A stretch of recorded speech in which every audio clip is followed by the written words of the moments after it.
माता जी को अशेष कृतज्ञता कि हम लोग सब यहाँ पर आज इकट्ठा हो पाए और सबको हमारे तरफ से बहुत बहुत प्यार। बहुत ही अच्छा लगा आप सबसे मिलके। और सबसे जो बड़ा चीज है कि हम लोग ये प्रोग्राम अरेंज कर पाए, तो for that gratitude to everyone and gratitude to the divine mother कि इतने कम समय के अंदर भी हम लोग सब यहाँ पर इकट्ठा हो पाए। जैसे मैं भैया जी से भी बोल रहा था, दीदी से भी बोल रहा था कि जब लोग हम आपसे बात कर रहे थे जैसे लग रहा था कि हम भी इसी स्कूल के स्टूडेंट हैं।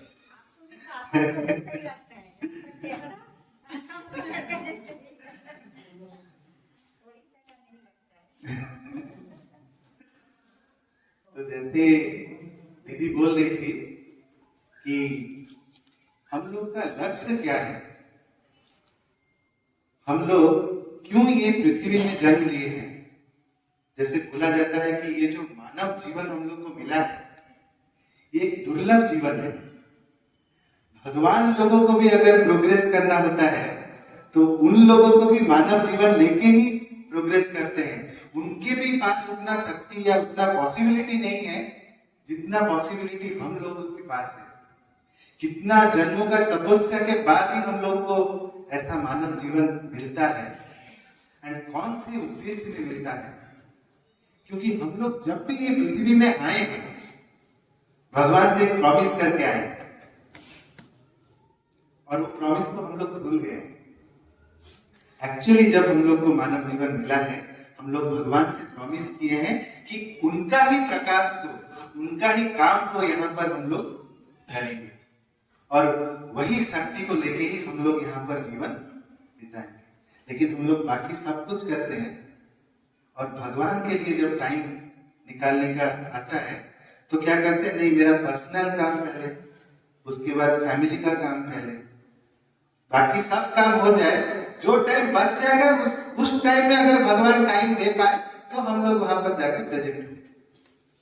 प्रायोरिटी हम लोग का कहां पर आ जाता है और एक्चुअली प्रायोरिटी कहां पर देना चाहिए। जैसे भी हम लोग अगर घर में देखेंगे, हमारे लिए जो घर बनाते हैं वो घर में 3 जन भी रह सकते हैं, लेकिन भगवान के लिए जो घर बनाते हैं हमारे घर में कितना छोटा सा होता है। भगवान एडजस्ट कर लेंगे लेकिन हम लोग का घर बड़ा होना चाहिए। जो भगवान सारा पृथ्वी बनाए हैं, जिनके वजह से हम लोग का घर बना है, उनको हम लोग कहीं पर भी एडजस्ट कर लेते हैं। तो वैसा ही टाइप का ही हम लोग जीवन अभी जी रहे हैं और वो जीवन का कोई भी अर्थ नहीं है अगर उसमें भगवान नहीं होते।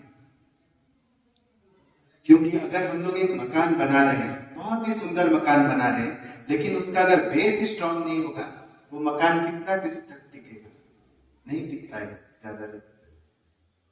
तो उसी तरह ही हमारा अगर बेस स्पिरिचुअलिटी नहीं होता है तो हम लोग जितना भी चाहे इधर उधर से खुशी पाने का कोशिश करेंगे लेकिन वो खुशी ज्यादा दिन तक नहीं रहेगा। क्योंकि एक्चुअल खुशी जो है, इटर्नल आनंद जो है, वो सिर्फ उनसे ही हम लोग को मिल सकता है और किसी से भी नहीं मिल सकता है। और जब तक हम वो स्पिरिचुअलिटी को हमारे लाइफ में आधार नहीं बनाते हैं तो हम लोग जैसा भी करते हैं उसका कोई भी मूल्य नहीं रहता है। जैसे क्या हुआ था, एक बार एक काम के लिए 3 जन लोगों को अपॉइंट किया गया था। वो काम क्या था कि उसमें क्या हुआ कि 3 जन को अपॉइंट किया गया था और वो जो काम कर रहे हैं उसमें 2 जन आए, 1 जन एब्सेंट है। और काम क्या था, क्या कर रहा है कि 1 जन गड्ढा खोल रहा है और 1 जन गड्ढा बंद कर रहा है। ऐसे ही पूरा दिन भर काम कर रहे हैं। तो जब पूछा गया कि क्या हुआ, तुम गड्ढा खोल के गड्ढा क्यों बंद कर रहे हो, वो बोल रहे हैं कि हम लोग 3 जन थे, 3 जन को काम असाइन था, 1 जन गड्ढा खोलेगा और 1 जन उस पे पौधा लगाएगा और 1 जन मिट्टी गड्ढे को बंद करेगा। जो बीच वाला आदमी है वो एब्सेंट है। तो इसलिए हम लोग हमारा काम कर रहे हैं दिन भर। तो वैसे ही टाइप का काम हम लोग करते हैं क्या, गड्ढा खोलते हैं, गड्ढा बंद करते हैं, लेकिन उसमें जो बीज है अगर उसको हम लोग नहीं देते हैं तो गड्ढे खोलने का और गड्ढे बंद करने का क्या, लास्ट में हम लोग क्या काम करते हैं? तो वही बीज ही है आध्यात्मिकता, वही बीज ही है स्पिरिचुअल लाइफ, जो कि हम लोग जहां पर भी हैं, जिस अवस्था में भी हैं, उसको हम लोग प्रैक्टिस कर सकते हैं। वही सत्य को लेके माता जी और श्री अरविंदो ये पृथ्वी पृष्ठ पे आए हैं। क्योंकि अगर हम लोग पहले का जीवन देखेंगे, एक योग जीवन जैसे एक सेपरेट जीवन था। जो योग करते थे, बोला जाता था कि उनको संसार छोड़ना पड़ेगा, परिवार छोड़ना पड़ेगा, जाके कहीं एकांतवास में जंगल में जाके रहना पड़ेगा, तभी जाके आप योग कर सकते थे। Life and spirituality was different. लेकिन माता जी एंड श्री अरविंदो बोले हैं कि हम लोग जहां पर भी हैं, जिस अवस्था में भी हैं, वहां पर हम लोग योग कर सकते हैं, अगर हम लोग वो जो भी काम कर रहे हैं उनको ही समर्पण करके करेंगे। तो ऑल लाइफ इज योगा, सारा जीवन एक योग हो सकता है। योग का मतलब है उनके साथ संजोग रख के, उनका ही एक इंस्ट्रूमेंट बन के अगर हम लोग काम कर सके, तभी जाके हम लोग हमारे जो जीवन है, वो जीवन में हम लोग उनका प्रकाश या उनका अभिव्यक्ति कर सकते हैं। नहीं तो वो जीवन का कोई भी अर्थ नहीं है, वो जीवन का कोई भी मूल्य नहीं है। हम लोग अभी जिस टाइप का खुशी ढूंढ रहे हैं, जिस टाइप का हम लोग एक रेस की तरह हम लोग जा रहे हैं, जो पाने का कोशिश करते हैं, देखते हैं कि वो और भी दूर दूर हमारे हाथ से निकलता जाता है। जैसे क्या हुआ था कि एक बार एक राजकुमारी थी और उनका एक सोने का नेकलेस था और वो गुम हो गया। और जब गुम हो गया, वो राजकुमारी को बहुत दुख लगा कि इतना प्यारा सा नेकलेस था, वो गुम हो गया। तो वो जो राजा थे, वो डिक्लेयर किए कि जो भी ये नेकलेस लेके आके देगा, उसको मैं अपने राज्य का आधा हिस्सा दे दूंगा। तो सभी ढूंढने में लग गए। तो एक जो आदमी है, वो देखे कि एक बहुत ही गंदा सा एक पॉन्ड है और उसमें कुछ एक चमक रहा है। तो उनको समझ में आया कि यहीं पर ही नेकलेस है। तो वो जाके वो नेकलेस को लाने का कोशिश की। तो पहले लकड़ी लेके उसको लाने का कोशिश की, लेकिन जितने बार भी वो लाने का कोशिश कर रहे हैं, वो नेकलेस नहीं आ रहा है। तो फिर बाद में क्या किए ना, इतना बदबू और इतना गंदगी है वो पॉन्ड में, फिर भी उसमें घुसे और घुस के वो नेकलेस निकालने का कोशिश की, लेकिन फिर भी वो नेकलेस उनको नहीं मिला। तो पास में क्या थे ना, एक साधु थे और वो ये सारा चीज देख रहे थे। तो उन्होंने जब पूछा कि क्या हुआ तुम्हारा, तो वो सारा स्टोरी उनको बताया। तो उस टाइम में वो साधु बोले कि तुम नेकलेस जो नीचे देख रहे हो, नीचे मत देखो, ऊपर देखो। तो उसी पॉन्ड के पास एक पेड़ था और उस पेड़ में नेकलेस था और उसका प्रतिबिंब कहाँ था? पानी में था। और वो प्रतिबिंब को ही वो क्या मान रहा था कि यही एक्चुअल नेकलेस है, इतना चमक रहा है। और उसके लिए वो गंदगी में भी घुसने के लिए नहीं पीछे गए। तो वैसा ही अगर हम लोग, ये सिंबलिक स्टोरी है, अगर हम लोग अपने लाइफ में देखेंगे, हम लोग जो खुशी पाने का कोशिश करते हैं, उसके लिए गंदगी में भी जाने के लिए हम लोग नहीं अतराते। लेकिन एक्चुअल खुशी हम लोग को वहां पर नहीं मिलता है, क्योंकि उसका प्रतिबिंब वहां पर है। एक्चुअल खुशी भगवान के पास है, एक्चुअल नेकलेस भगवान के पास है। तो इसीलिए जैसे ये यहाँ पर अगर आप देख रहे होंगे, ये है श्री अरविंद जी। बहुत जन, जैसे मैं बात कर रहा था, पता है श्री अरविंद जी। और यहाँ पर है माता जी, जो कि है माता अदिति। सृष्टि के आरंभ से वो है, और इस बार अपना कंप्लीट फोर्स लेके वो अर्थ पे आई है। क्यों आई है श्री अरविंद और माता जी? हम लोग अगर पुरातन योग में देखेंगे, हम लोग जो स्वर्ग का कल्पना करते थे, स्वर्ग है, नर्क है, आप अगर अच्छा काम करोगे तो स्वर्ग में जाओगे। तो स्वर्ग में जाने के लिए आपको क्या करना पड़ता था? अपना जीवन छोड़ना पड़ता था। लेकिन माता जी और श्री अरविंद जी एक ऐसा फोर्स पृथ्वी में डिसेंड किए हैं जिस फोर्स से ये पृथ्वी ही स्वर्ग में परिणत होगा, और वो फोर्स का नाम है अतिमानस शक्ति। वो दीर्घ तपस्या करके वैसा एक शक्ति ये पृथ्वी में डिसेंड किए हैं। और उससे पहले अगर हम लोग देखेंगे, जैसे श्री अरविंद का जो लाइफ है, माता जी बोलते हैं कि who can understand Shri Aurobindo, he is as vast as universe and his teaching is limitless। कौन उनको समझ सकता है?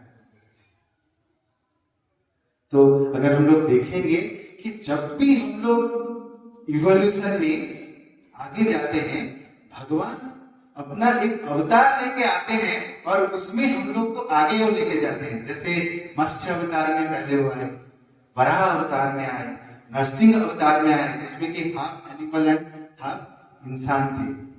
फिर श्री रामचंद्र, श्री कृष्ण जी, ऐसे ही एक नया देश के लिए माता जी और श्री अरविंद जी जन्म लिए हैं। और वो जो जीवन है, जैसे कि अभी जो जिस टाइप का हम लोग जीवन जी रहे हैं, तो उसमें क्या है? उसमें हर किसी को अगर पूछा जाए, उसमें सफरिंग है। हम लोग जैसा टाइप का भी जीवन जी रहे हैं, उसमें हम लोग खुश हैं क्या? खुश नहीं है। उसमें रोग है, कोई भी रोग मुक्त हुए हैं क्या? अगर जितना भी हम लोग का टाइम जाता है, उसमें क्या होता है? रोग भी हम लोग का आता है। उसमें वार्धक्य भी है। हम लोग कुछ दिन जाने के बाद हम लोग का बॉडी क्या होता है? डिके होने लगता है और हम लोग एक वृद्ध अवस्था में पहुंचते हैं, और लास्ट में मृत्यु भी है। हम लोग बोलते हैं कि जो मतलब जन्म लिए हैं उनको मरना भी है, लेकिन ये जो स्पेशल फोर्स आया है, माता जी और श्री अरविंद बोल रहे हैं कि man is not the highest creation in the evolution. हम लोग जो अभी सोच रहे हैं कि human being are the highest creation, लेकिन ह्यूमन मानव ही शेष क्रिएशन नहीं है। इसके बाद एक नया रेस आएगा और वो होंगे अतिमानव। और वो अतिमानव, उनके पास ना ही दुख होगा, ना ही उनके शरीर में रोग होगा, ना ही उनको कभी वार्धक्य होगा, ना ही उनको कभी मृत्यु होगा। ये बात अगर हम लोग सोच रहे हैं, अभी सोच नहीं पा रहे हैं, क्योंकि ऐसा सेम सिचुएशन पहले भी हुआ था जब बंदर लोगों को बोला गया था कि बंदर जो है तुम्हारे बाद में एक रेस आएगा, इंसान आएगा। तो बंदर लोग भी बोले कि इंसान कैसे होंगे? नहीं, इंसान वो दो पैर में चल पाएंगे, वो खुद घर बना के रहेंगे, वो खुद अपना खाना प्रस्तुत करेंगे। जब उनको बोला गया था, उन लोगों को भी समझ में नहीं आया था। बंदर को अगर बोलेंगे तो उसको समझ में आएगा? नहीं आएगा। लेकिन उसके अंदर भी कुछ कुछ बंदर थे जो कि एस्पायर किए थे कि ऐसा हम भी बनना चाहते हैं। अभी पेड़ में कितना कितना स्ट्रगल करना पड़ता है। अगर हम लोग खुद खाना बना सकेंगे तो एक अच्छा लाइफ भी हम लोग लीड कर सकते हैं। तो जो बंदर वैसा एस्पायर किए वो लोग मानव बने, और जो नहीं किए वो लोग अभी भी बंदर अवस्था में हैं। तो वैसे ही एक नया लाइफ के लिए, एक नया रेस के लिए अगर हम लोग अभी से एस्पायर करेंगे तो जरूर वो चीज हो पाएगी। तो उसके लिए हम लोग को क्या करना है? उसके लिए क्या करना है? क्योंकि हम लोग अगर देखेंगे, हम लोग एक्चुअल में किनके संतान हैं? अगर पूछा जाए तो हम लोग बोलेंगे कि हम लोग के पेरेंट्स के संतान हैं। साइंस भी प्रूव कर देगा कि उनका डीएनए है। अगर उनके पेरेंट भी कहां से आए हैं, ऐसे अगर हम लोग जाएंगे तो क्या अनुभव आएगा? हम लोग सभी उनके ही संतान हैं। अगर उनके संतान है, जैसे अगर आप आपके पेरेंट्स के संतान है, तो साइंस प्रूव कैसे करता है कि उनका डीएनए आपके अंदर रहता है, मैच करता है। वैसे ही उनका ही एक सत्ता उनका ही एक शक्ति हमारे अंदर भी है, जिसको कि श्री अरविंदो बोलते हैं साइकिक बीइंग, जो कि उनका ही डायरेक्ट स्पर्श है, वो हमारे अंदर है। अगर हम थोड़ा कॉन्शियस होंगे, अभी जिस टाइप का जीवन हम लोग जी रहे हैं, अगर उनके प्रति हम लोग उन्मुक्त होंगे, वो ग्रेटर फोर्स के प्रति अगर हम लोग उन्मुक्त होंगे, तो हम लोग अभी जिस टाइप जैसे भी चीजों को समझते हैं, वो समझना बदल जाएगा। एक छोटा सा उदाहरण दूंगा कि जैसे क्या हुआ था, एक बार एक गुरु दो शिष्य के साथ जा रहे थे, उनका शिक्षा कंप्लीट हो गया था, तो गुरु बोले कि अभी आपका मैं परीक्षा लूंगा। तो परीक्षा क्या लिए कि एक बड़ा सा आम का पेड़ था, और उस आम के पेड़ को चारों तरफ से जो बच्चे हैं वो पत्थर मार रहे थे आम खाने के लिए, क्योंकि बहुत ही रसीला रसीला आम था उसमें। तो आम के पेड़ में कभी लगता था, कभी उसके पत्ते पे लगता था, कभी उसके मतलब फल पे लगता था। तो उस दृश्य को देख के गुरु प्रश्न किए, दोनों शिष्यों को ही प्रश्न किए कि आप इससे क्या समझे। तो एक शिष्य बोल रहा है कि देखो वो आम का पेड़ कितना निष्ठुर है, इतना सारा आम है उस पेड़ में, बच्चे कितने 4-5 बच्चे हैं, अगर वो चाहता तो आम दे सकता था या नहीं दे सकता था, लेकिन वो कभी नहीं दिया, इतना आसानी से वो नहीं दिया। तो ऐसा ही संसार है, आप लोगों के पास अच्छा अच्छा चीज होगा, लेकिन आपको जो चीज चाहिए वो आपको छीन के लाना होगा, क्योंकि कोई इतना आसानी से देता नहीं है, क्योंकि ये निष्ठुर संसार है। तो दूसरे शिष्य जो थे, उनको जब पूछा गया, वो बोल रहे हैं कि देखिए, जब आम के पेड़ को पत्थर मार रहे हैं, हर वक्त तो उसके फल पे नहीं लगता है, कभी उसके पत्ते पे लगता है, कभी उसके मतलब शाखा पे लगता है, तो उसको कितना कष्ट नहीं होता होगा। लेकिन इतना कष्ट सहने के बाद भी वो जो फल दे रहा है, वो कितना मीठा फल दे रहा है। तो ऐसे ही हमारे जीवन में हम लोग को चाहे कोई कितना भी कष्ट दे, लेकिन उसके प्रतिदान स्वरूप हम लोग को इसी मीठे आम की तरह ही उसको मीठा चीज देना चाहिए, क्योंकि हम लोग जो भी बांटेंगे वही चीज ही हमारे पास आएगी। अगर हम लोग अच्छा चीज बांटेंगे तो वही अच्छा चीज ही हमारे पास आएगा। तो ये है डिफरेंस, जो कि स्पिरिचुअलिटी के तरह अगर हम लोग कर होंगे, जो भी काम हम लोग कर रहे हैं अपने जीवन में, अगर उसको भगवान को समर्पण करके करेंगे, वो भगवान के लिए करेंगे, तो हम लोग अभी जो चीज को जैसे समझते हैं, जो चीज को जैसे हम लोग प्रेजेंट करते हैं, वही चेंज हो जाए।